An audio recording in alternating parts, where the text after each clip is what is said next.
मैत्री की राह दिखाने को, सबको सुमार्ग पर लाने को, दुर्योधन को समझाने को, भीषण विध्वंस बचाने को, भगवान हस्तिनापुर आए, पांडव का संदेशा लाए। हो न्याय तो आधा दो, और उसमें भी यदि बाधा हो तो दे दो केवल 5 ग्राम, रखो अपनी धरती तमाम। हम वही खुशी से खाएंगे, परिजन पर असी ना उठाएंगे। ये पंक्ति राष्ट्रीय कवि रामधारी सिंह दिनकर के रश्मि रथी कविता का अंश है।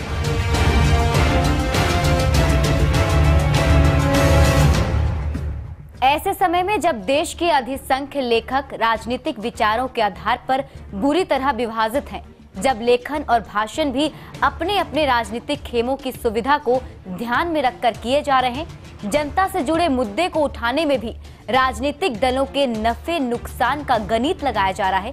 यहाँ तक कि लोगों की जानों को भी जाति और धर्म के चश्मे से देखकर प्रतिक्रियाएं व्यक्त की जाने लगी हैं। तो आज राष्ट्रीय कवि रामधारी सिंह दिनकर को याद करना न सिर्फ समाज और राजनीति को नई दिशा देने के लिहाज से महत्वपूर्ण हो सकता है, बल्कि लेखकों को भी उनके दायित्व बोध का एहसास कराने में अहम साबित हो सकता है। हिंदी के प्रसिद्ध कवियों में से एक राष्ट्रीय कवि रामधारी सिंह दिनकर का जन्म 23 सितंबर 1908 को सिमरिया नामक स्थान पे हुआ। दिनकर के पिता एक साधारण किसान थे और दिनकर 2 वर्ष के थे जब उनका देहांत हो गया। परिणामतः दिनकर और उनके भाई बहनों का पालन पोषण उनकी विधवा माता ने किया। संस्कृत के एक पंडित के पास अपनी प्रारंभिक शिक्षा प्रारंभ करते हुए दिनकर जी ने गांव के प्राथमिक विद्यालय से प्राथमिक शिक्षा प्राप्त की। 1928 में मैट्रिक के बाद दिनकर ने पटना विश्वविद्यालय से 1932 में इतिहास में बीए ऑनर्स किया। पटना विश्वविद्यालय से बीए ऑनर्स करने के बाद अगले ही वर्ष एक स्कूल में यह प्रधानाध्यापक नियुक्त हुए, पर 1934 में बिहार सरकार के अधीन इन्होंने सब रजिस्ट्रार का पद स्वीकार कर लिया।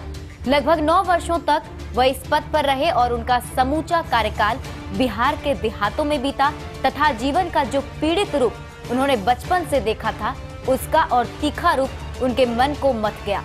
फिर तो ज्वार उमरा और रेणुका, हुंकार, रसवंती और द्वंद्व गीत रचे गए। दिनकर की ताकत ही यही थी कि वे संभल कर या सेलेक्टिव तरीके से आहें भरने वाले लेखकों, कवियों में नहीं थे, न ही राजनीतिक दलों या विचारों के नफे नुकसान के गणित से अपना ईमान तय करते थे।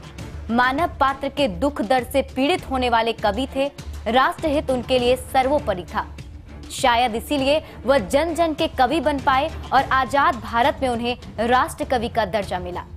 दिनकर की कविताओं में राष्ट्रीयता और जन पक्षधरता का स्वर प्रधान है, लेकिन उनकी राष्ट्रीयता ना तो आज के दक्षिण पंथियों जैसी मिलावटी है और ना ही उनकी पक्षधरता आज के वामपंथियों जैसी दिग्भ्रमित है।